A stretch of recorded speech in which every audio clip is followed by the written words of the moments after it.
So here's a sleek socket 3-foot extension cord.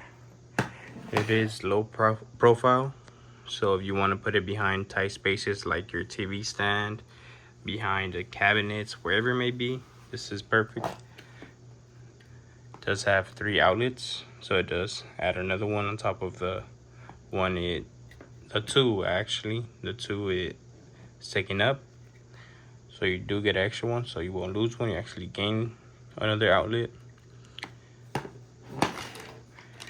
It does come with a packet of these 3M adhesive clips that you could use to manage your cables and spread them throughout the wall so it won't be loose.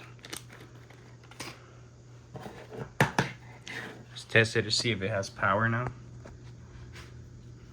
Use it. Here it is.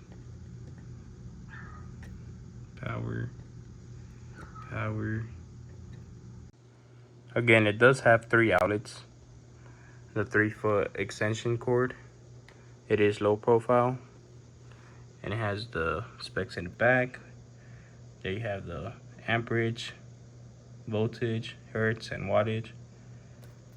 All in the back.